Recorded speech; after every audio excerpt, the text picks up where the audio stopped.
اعوذ باللہ من الشیطان الرجیم بسم اللہ الرحمن الرحیم وبہ نستعین وہو خیر ناصر ومعین اللہم صل علی محمد وعلی محمد وعجل فردہم وسہل مخردہم ولا حول ولا قوة الا باللہ العلی العظیم حسبنا اللہ ونعم الوکیل نعم المولا ونعم النصیر اما بعد فقد قال رسول اللہ صلی اللہ علیہ وآلہ وسلم ان الحسین مصباح الہدی وسفینۃ النجاۃ۔ عزیزان گرامی، امام حسین علیہ السلام ہدایت کے وہ چراغ ہیں کہ جنہوں نے ان اصولوں کو انسانیت کے سامنے پیش کیا کہ جو اصول قیامت تک بشر کے لیے ہدایت اور تقوی کا بہترین ماڈل اور نمونہ ہے۔ انہی اصولوں میں سے ایک اصول جس کے بارے میں ہم نے کل آپ کی خدمت میں کچھ مطالب بیان کیے کہ امام حسین علیہ السلام نے استغاثہ کیا کہ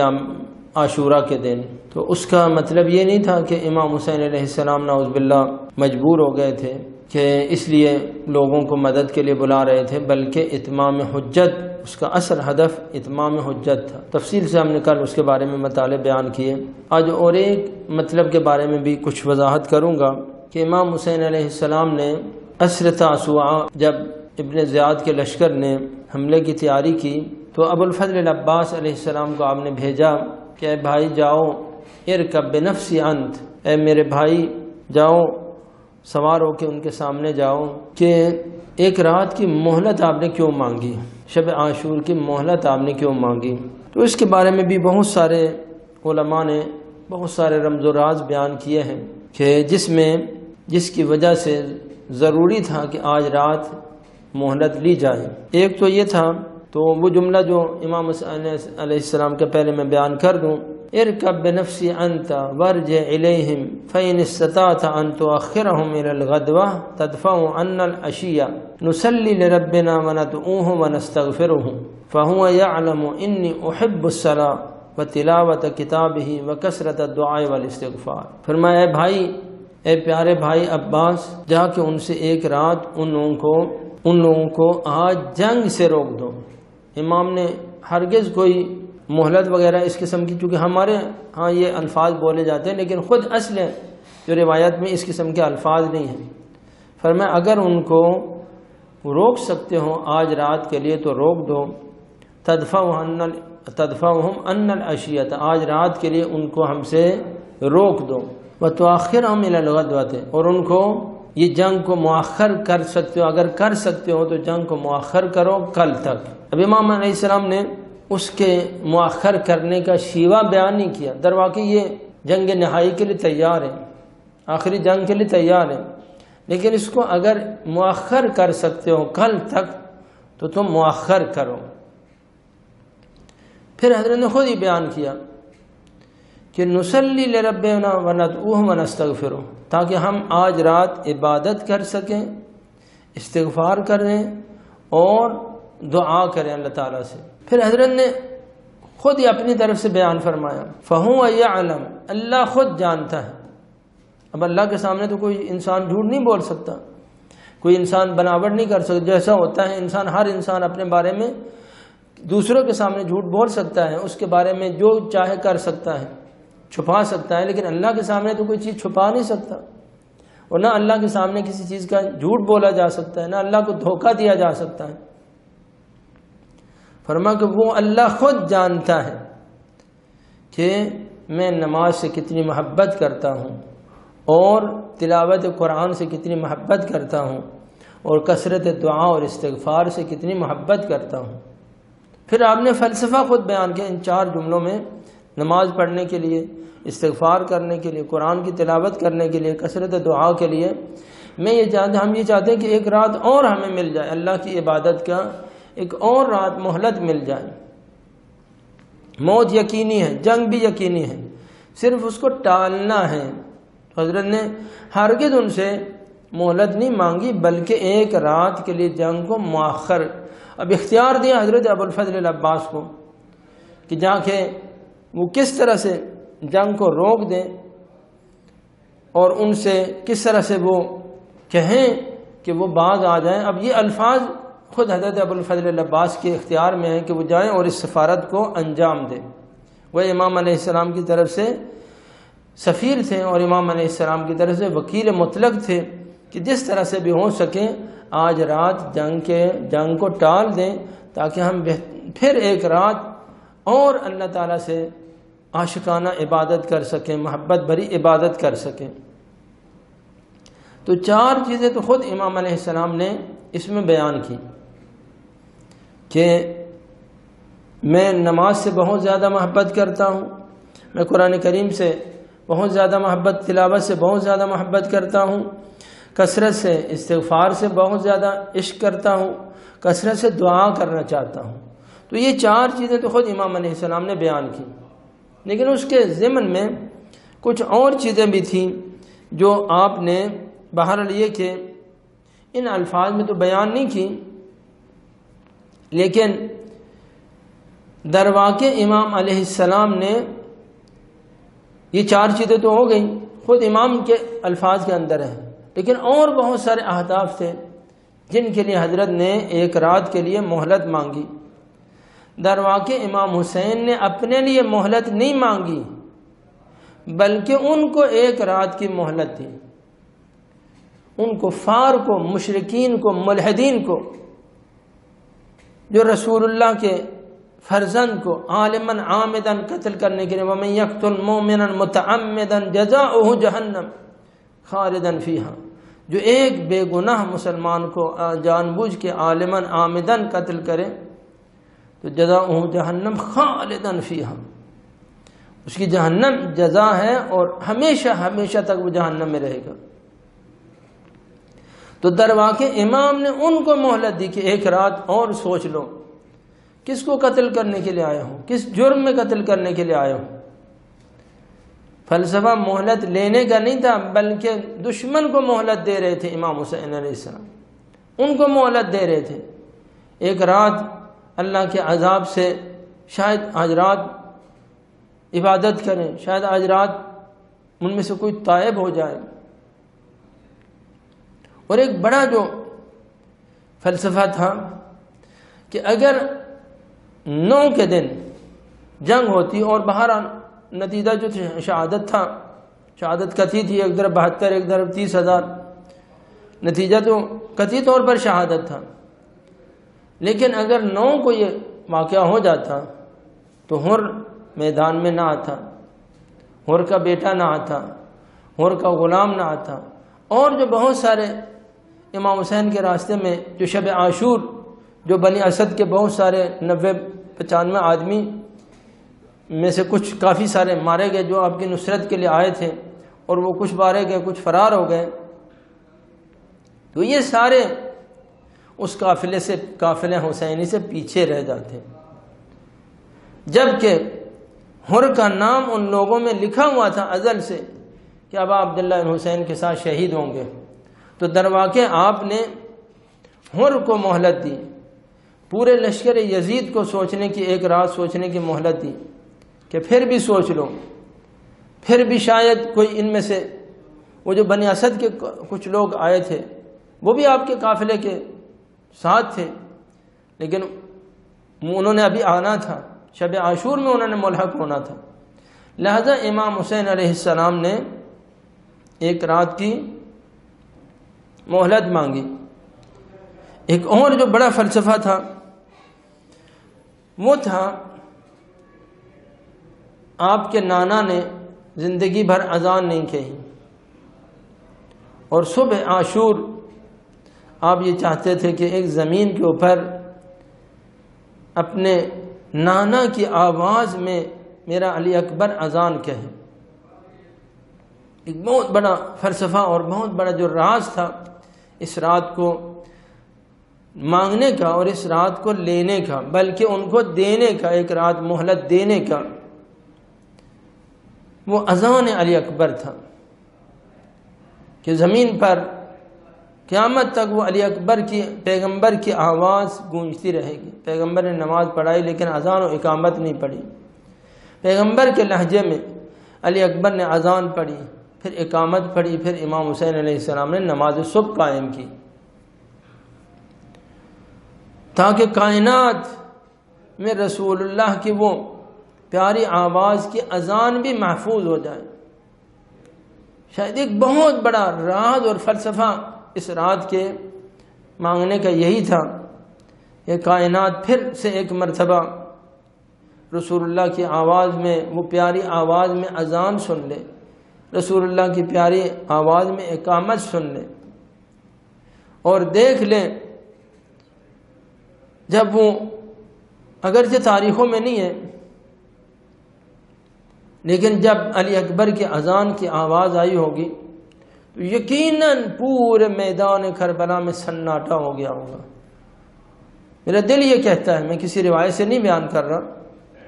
یقیناً اس میدان کربلا میں جو اللہ یہ چاہتا تھا کہ اذان علی اکبر، ہر اذان پیغمبر پورے بشریت کے کانوں تک پہنچے، پوری انسانیت کے کانوں تک پہنچے۔ غافل جوان جو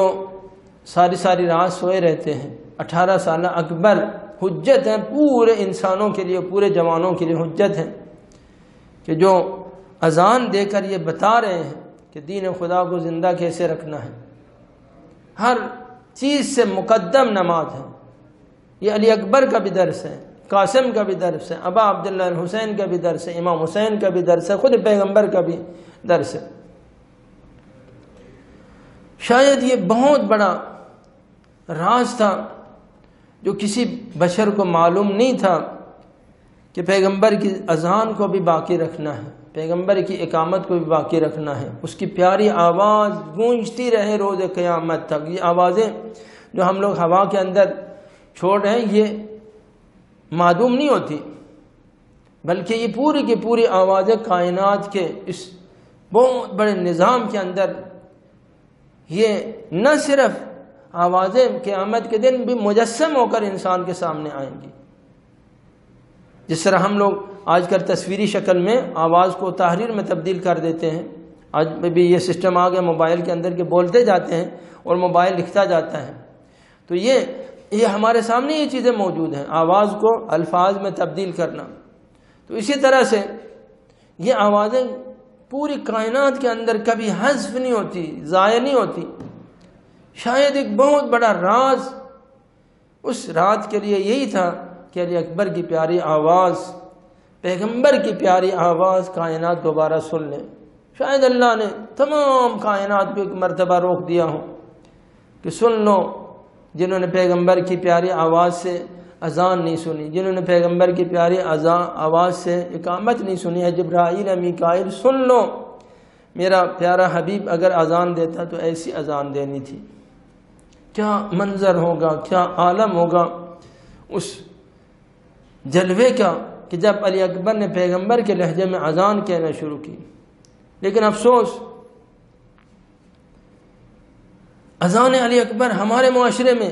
وہ ذکر حسین پر اہتمام ہو گیا، لیکن فکر حسین نہیں رہا۔ اذان میں ہم دیکھتے ہیں کہ ہزاروں،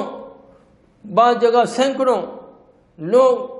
اذان علی اکبر کے انتظار میں پوری رات گزار دیتے ہیں۔ بہت زیادہ گریہ وزاری ہوتا ہے، دوڑے پڑے جاتے ہیں ذاکر لوگ، لیکن اذان کے بعد کیا ہوتا ہے؟ کیا علی اکبر اذان دے کے خیموں میں جا کے لیٹ گئے؟ اذان ہوتی ہے، نماز نہیں ہوتی۔ یہ کہاں سے آ گیا کہ اذان علی اکبر تو بڑی مہم ہو گئی، لیکن نماز حسین کچھ بھی نہیں ہے اس میں؟ تو کہاں جاتے ہیں وہ لوگ جو ساری رات اذان علی اکبر کے انتظار میں ہیں؟ بڑے شوق سے، بڑے ذوق سے جوان، بوڑھے، بچے اذان علی اکبر کے انتظار میں رو رہے ہیں۔ بعض دفعہ ہمارے علاقے میں ایک مومن کا انتقال بھی ہوگا اس میں، اس غم میں اور شدت عزا کی وجہ سے، لیکن نماز میں دیکھتے ہیں جب اذان ہو جاتی ہے تو نماز 15 آدمی، جہاں وہاں اذان میں 200 آدمی، 300 آدمی، شاید 1000 آدمی، لیکن نماز میں 20 آدمی، 15 آدمی۔ یہ ہے ذکر حسین کو ہم نے لے لیا، فکر حسین کو چھوڑ دیا، پیغام حسین کو چھوڑ دیا۔ تو عزیزان گرامی، آئیے اب وقت ہے کہ ذکر حسین در واقع مقدمہ ہے فکر حسین کے لیے، احیاء مکتب حسین کے لیے، پیغام حسین کے لیے، ہدف حسین کے لیے، حسینیت کے لیے۔ ایسا نہ ہو کہ اذان کے لیے تو بے وضو بیٹھے رہے، بے وضو نہیں، جب اذان نزدیک آئے آدھا گھنٹہ پہلے تیاری کرتے ہیں، ذاکر لوگ فضائل و مصائب شروع کرتے ہیں، اذان علی اکبر کی تیاری ہوتی ہے، تو اس میں ہر مومن مکمل باوضو ہو کہ جو یہ اذان تمام ہو وہاں پر عالم دین کھڑا ہو اور بہترین طریقے سے جیسے عشق سے آپ نے اذان رو رو کے اذان سنی ہے اسی طرح سے وہ عاشقانہ نماز صبح بھی ہو کہ لشکر یزید کو آج بھی یہ آوازیں پہنچیں جس طرح لشکر حسین سے وہ محبت اور عشق الہی کی وجہ سے رونے کی آوازیں تھیں، ایاک نعبد و ایاک نستعین، آج بھی اسی خلوص سے مومنین گریہ کرتے ہوئے نماز پڑھیں تو ایک یادگار نماز ہوگی، وہیں پر ہی اذان ہو اور وہیں پر ہی نماز فوراً نماز پڑھی جائے۔ یہ ہے پیغام حسین، احیاء درس حسین۔ پھر نماز ظہر، آج روایت کے اندر ہے کہ امام حسین علیہ السلام نے ظہر کی اذان بھی خود ادا کی اور اقامت بھی اذان ظہر کی امام حسین علیہ السلام نے خود پڑھی۔ تو اتنی بڑی نماز جس کے بارے میں جس کی اذان بھی امام نے خود دی، اقامت بھی پڑھی اور اس نماز کو جماعت کے ساتھ اقامہ کر کے یہ بتا دیا کہ مشکل ترین حالات میں تلواروں کے سائے میں بھی نماز کو کسی حالت میں تاخیر نہیں کرنا ہے میرے شیعوں، اے میرے محبوں۔ اب یہ زمزمیں یہ باتیں کی جاتی ہیں کہ جی ابھی جلوس کو کہیں فلان جگہ پہنچنا ہے لہذا جو جلوس کو نہ روکا جائے، نماز ہم بعد میں پڑھ لیں گے، جا کے اکٹھی غروب سے آدھا گھنٹہ پہلے پڑھ لیں گے۔ نہیں، امام حسین کو یہ سارا اہتمام، حسینیت کا سارا اہتمام احیاء نماز کے لیے، احیاء زکوٰۃ کے لیے، کثرت استغفار کے لیے، کثرت دعا کے لیے۔ تو عزیزان گرامی، دروا کے امام نے ان یزیدیوں کو مہلت دی کہ ایک مرتبہ ایک رات اور سوچ لو، اور شاید قیامت کے دن کوئی شخص یہ بہانہ کرے کہ مجھے سوچنے کا موقع نہیں ملا۔ یا رسول اللہ، اگر مجھے بھی سوچنے کا موقع مل جاتا تو شاید میں بھی ہدایت کی طرف آ جاتا۔ عزیزان گرامی، مصیبت ہے ابا عبداللہ الحسین بہت سنگین ہے، بہت عظیم مصیبت ہے۔ سید ہاشم بحرینی رحمۃ اللہ علیہ نے اپنی کتاب مدینۃ المعاجز کی جلد 5 میں یہ روایت لکھی ہے کہ امام حسین علیہ السلام ابھی بہت چھوٹے تھے۔ جب فتح مکہ ہوا تو ایک مرتبہ، ابھی معاویہ مسلمان نہیں ہوا تھا، ایک مرتبہ معاویہ کی ماں ہند صبح صبح روتی ہوئی پیغمبر کی بارگاہ میں آئی، عائشہ بنت ابی بکر کے حجرے میں آئی۔ عائشہ بنت ابی بکر سے کہا کہ میں نے ایک بہت عجیب خواب دیکھا ہے آج رات، میں چاہتی ہوں کہ رسول اللہ کو یہ سناؤں اور اس کی تعبیر پوچھوں۔ تو عائشہ نے کہا کہ وہ خواب مجھے بتاؤ، میں رسول اللہ کو بتاتی ہوں، جو کہیں گے وہ تمہیں خبر دے دوں گی۔ تو ہند نے کہا کہ اے عائشہ، میں نے خواب دیکھا ہے کہ انی رأیت فی نومی شمسا مشرقتا علی الدنیا کلہا، میں نے دیکھا کہ ایک آسمان کے اوپر ایک بہت بڑا سورج ہے جس کا نور پوری کائنات اس کے نور سے نورانی ہے۔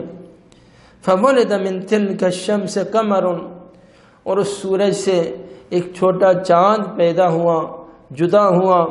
فاشرق نورہ علی الدنیا، اس چاند کا نور بھی پوری دنیا میں پھیل گیا۔ ثم ولد من ذلک القمر نجمان، پھر اس چاند سے 2 ستارے پیدا ہوئے۔ زہران قد اظہر من نورہم المشرق والمغرب، ان کے نور سے مشرق اور مغرب دونوں کے دونوں پوری کائنات نورانی ہو گئی۔ فبینما انا کذالک، میں یہی منظر دیکھ رہی تھی، پیارے پیارے جلوے دیکھ رہی تھی۔